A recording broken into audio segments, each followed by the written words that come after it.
Jai Hind everyone. My name is Mamta Pant and I am working as an assistant professor in IT department of Ajay Kumar Garg Engineering College, Ghaziabad. Today we are going to discuss some introductory topic of data analytics, which code is KIT 601. Here I am discussing the AKTU syllabus for Unit 1, Part 1.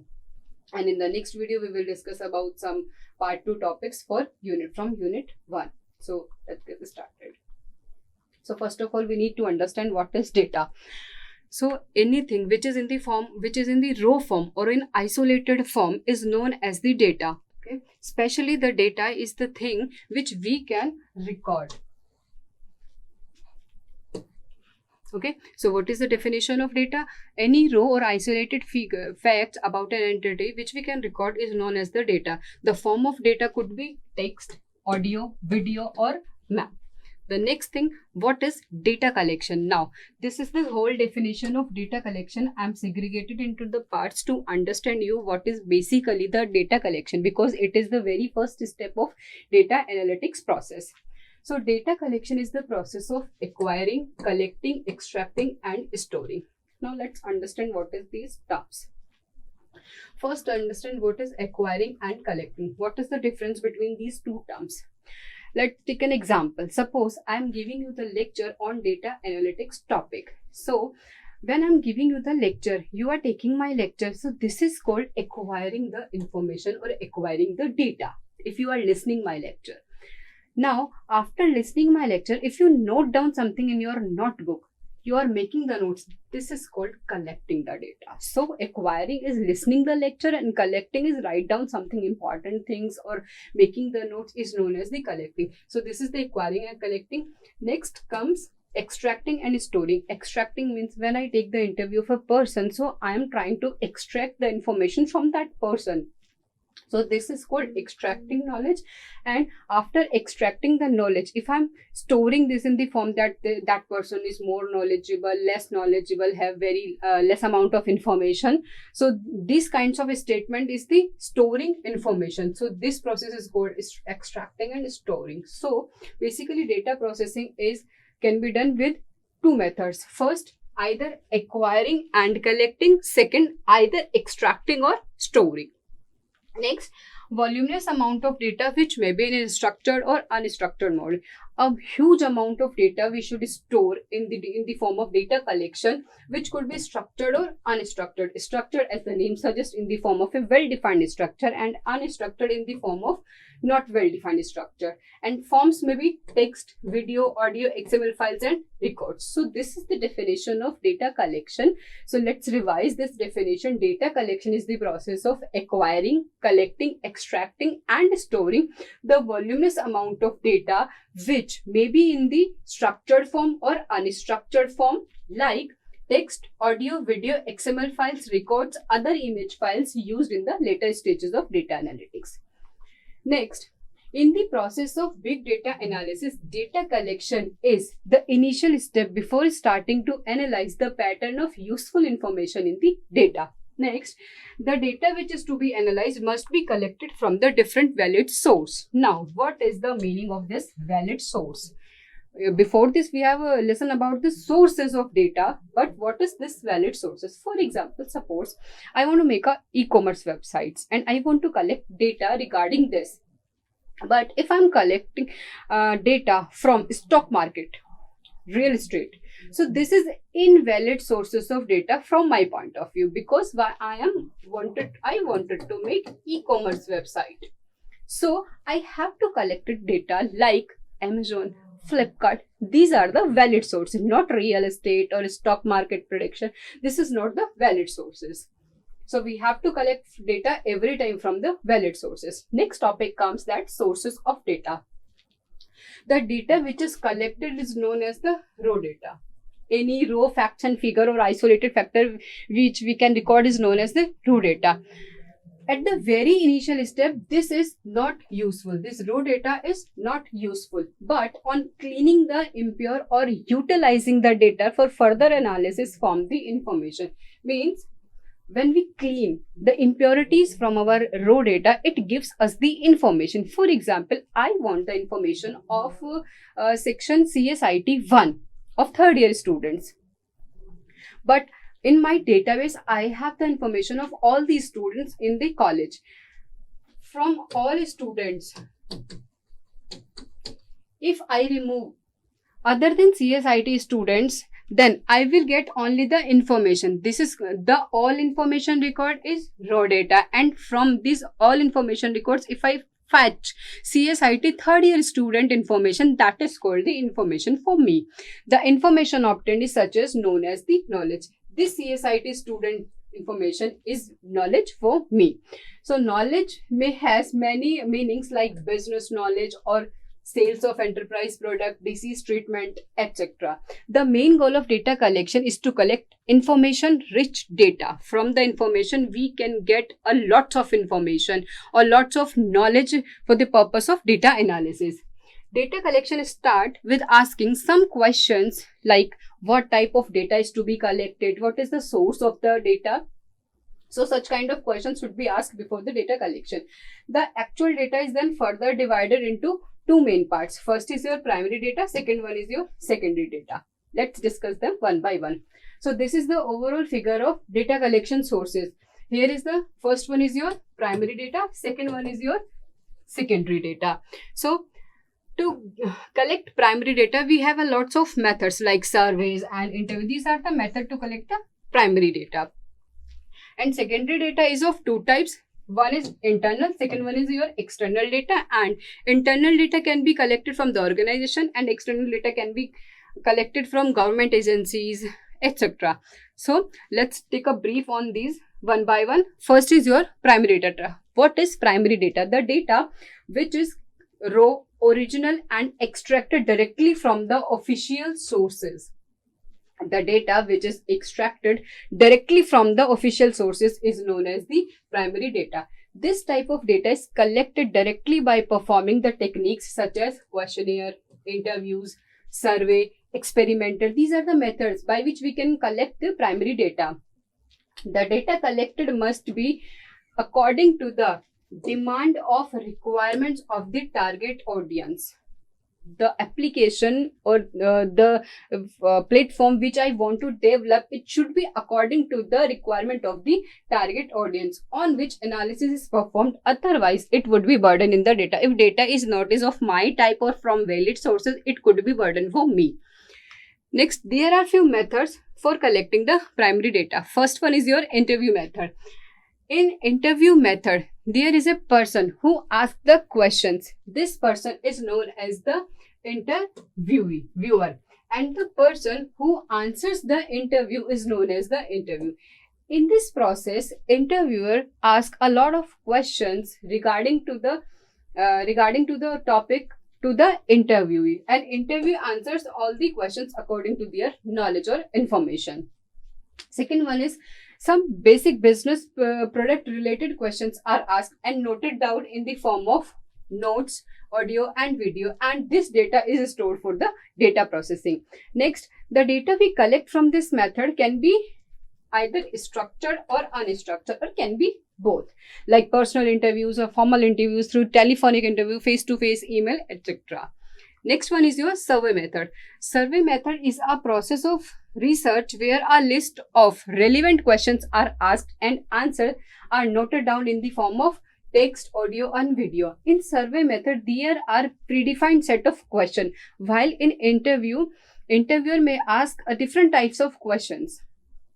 There are not exactly predefined set of questions, but in survey, predefined set of questions are there to respond to noted down the responses. The survey method can be obtained in both online or offline mode through website, forms and emails. The examples of surveys are online surveys, or social media polls are the examples of survey methods. Next is your observation method. In observation method, the researcher very deeply, very keenly observe the behavior and the practice of the target audience using some data collecting tool and store the observed data in the form of text, audio or video.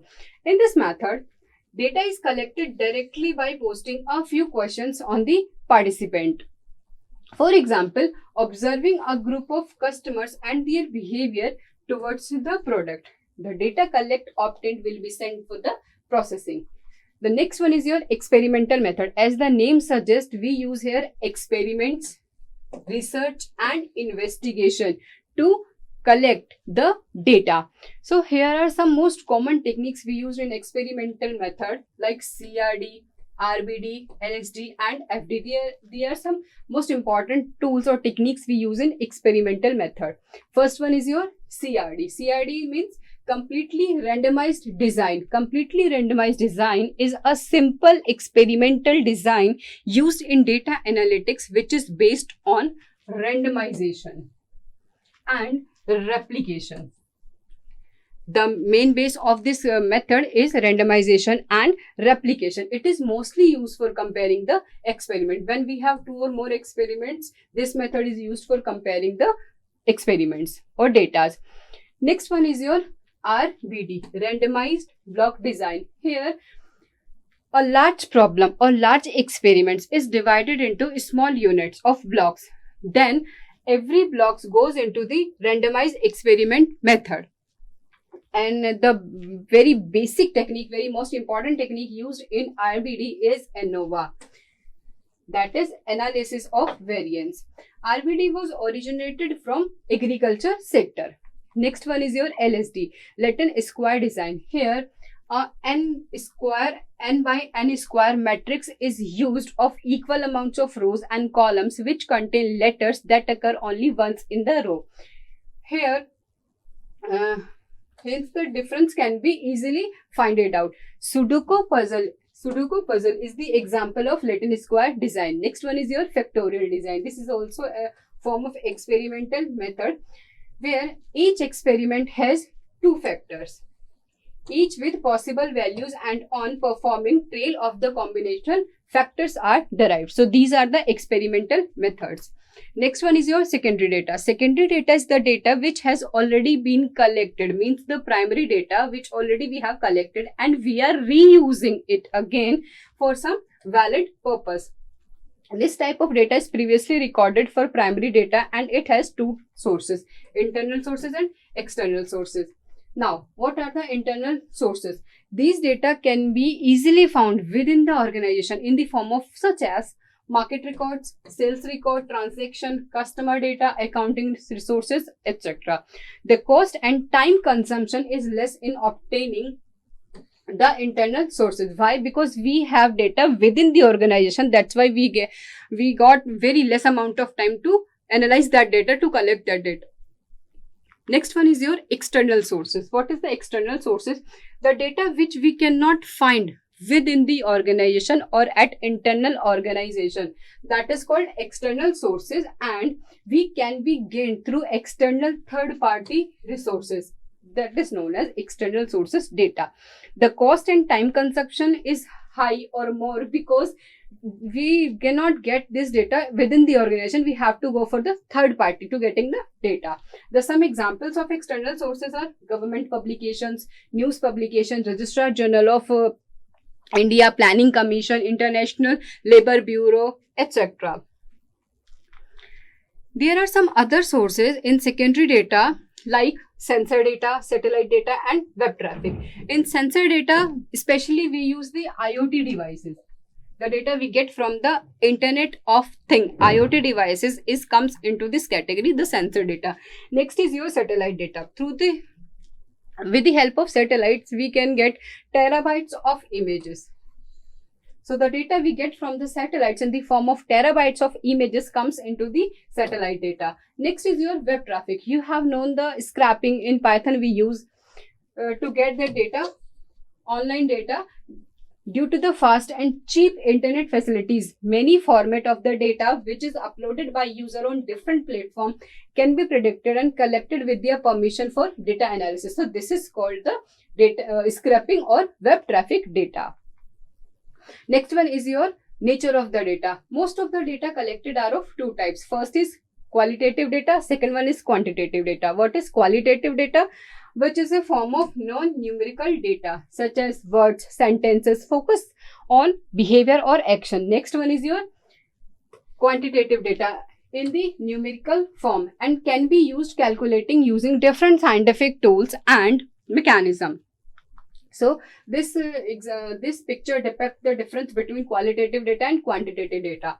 Quantitative data are made with instruments such as ruler, balance, graduated cylinder and can be measurable in the form of numerical forms. But qualitative data use your senses to observe the result. So these are the senses organ we use to collect the qualitative data. Next, what is the classification of data? Data can be classified into three categories. One is structured, unstructured and semi-structured. First one is your structured data. The data having a predefined structure or schema, which can be categorized as quantitative data and is well organized, defined as the structured data. Because of predefined structure, the data can be stored in the form of tables, in the form of rows and columns, or in spreadsheet, just like a spreadsheet. Most of the time when data is having relation and cannot be stored in the spreadsheet due to the large size of data, we will use then relational database. Here are some tools for working with structured data like PostgreSQL, SQLite, MySQL, Oracle Database, Microsoft SQL Server, and some use cases are like CRM, Customer Relationship Management, online booking and accounting. Next one, this is a figure depict how structured data is organized in the database and how it looks like. It is stored in the form of tables and two tables are interrelated with each other with a relationship. So this is the form of structured data. Next one is your unstructured data. Unstructured data is typically organized as qualitative data rather than quantitative. It does not have any predefined structure. Data that lies in these categories are audio, video and images, text files and content, which have different properties for making these data available for data analysis. But this data cannot be stored in the form of relational database. So how we will store this data? So these data is stored in the raw format and analysis is done by applying like natural processing, image processing, natural language processing and machine learning. Some tools are used for unstructured data, MongoDBs, Hadoop, data lake, and some use cases are data mining, predictive data analytics and chatbots. Next one, this image is the example of unstructured data. This image cannot be stored in the relational database. So we have to store this data as it is and we have to analyze using image processing tool. Next one is semi-structured. What is the semi-structured data? That contains the element of both structured and semi-structured. Let's take an example. Suppose we have to compose a mail. We have to send a mail. So this will be the format of mail. To CC, subject, and this is the body part. We have already seen that this three rows are fixed in the composed mail of the Gmail, email, any email, and this body is not the fixed. We can send image, text, audio, video in this body part, but this is the fixed part. So this composed mail, this part is structured and this part is unstructured. So in a single thing we have structured data and other one is unstructured data. So this is the example of semi-structured data. An example are JSON, XML and CSV files. Here are some tools working with the semi-structured data, Cassandra and MongoDB. And some use cases are e-commerce, mobile phones, and for the books also we can use the semi-structured data. Suppose this is the example. In this figure we can see that this is semi-structured data. Here we have name, date of birth. Here we have name, date of birth and one more thing. So some structure is there but some unstructured data is also there. Here are some characteristics of data. First is accuracy. Is the information correct in every details? We have to check every time when we collect the data, this accuracy point. Next is your completeness. How comprehensive is the information? Completeness means the data's ability to deliver all the mandatory value that are available successfully. This is called completeness. Next is consistency. Consistency means does the information contradict with other trusted resources? Next one is timeliness. How up to date is information? Can it be used for real-time reporting? For real-time reporting, we have the data which is up to date at every second, every nanoseconds. Next one is uniqueness. No duplication or redundant information are overlapping. Validity, data must be collected according to the organization defined business rules and validity and parameters. So data have to be validated in these parameters. Next, let's take a definition of big data. What is big data? Big data primarily refers to the data set that are too large or too complex to be dealt with the traditional data processing. When we have data and we have the traditional analytical tools to process these data, but when we cannot handle that data with the help of traditional tool, we have to term the term from data to big data. And for big data, we need big data tool to handle that data. And another one definition is big data refer to extremely large or diverse collection of structured, unstructured or semi-structured data that continue to grow exponentially over the time. Here are some examples of big data include mobile phone details, social media content, health record, transactional, web searches, financial document and weather information. Here are some characteristics of big data. We also known as them 5 V's of big data. Volume, a large or voluminous, a huge amount of data we have in big data, a huge amount of data. Next is your veracity. Veracity means inconsistencies and uncertainty in data. We cannot predict what kind of data it is it consistent or not. This is called veracity. Next is your variety. Lots of varieties are there like structured, semi-structured, unstructured, quasi-structured. So see, these are the varieties of big data. Next is your value. Extract useful information from this data. This is called the value. Now velocity. Per unit of time, how much data is generated, that is called the velocity of data, and the velocity of big data is quite high. So these are the description of these properties in details. Next is big data platform. To handle the big data, to analyze the big data, we need big data platform, or definition can be seen that a big data platform is an integrated computing solution that combines numerous software system tools and hardware for big data management.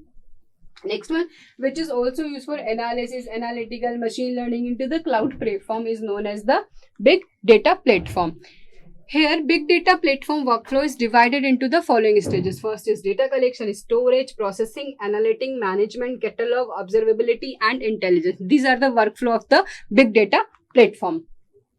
Here are some characteristics of the big data platform. For example, ability to accommodate new applications and tools depending on the evolving business needs. Support several data formats and ability to accommodate large volume of streaming or REST data.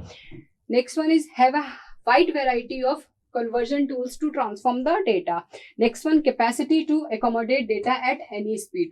Next one is they provide the tools for scoring the data through massive data sets, support linear scaling, ability for quick development, and have a tool for data analysis and reporting requirements.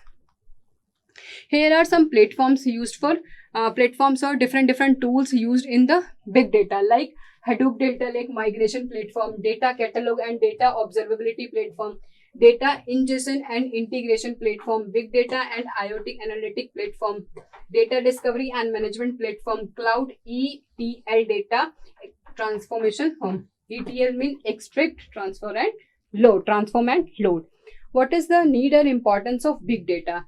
Due to the big data, it is reduction in cost, time reduction, new product development in the optimized offer, well-groomed decision making. Due to a large amount of data, we can make a well-defined decisions. So that's all for today. We will meet in the next video. Thank you.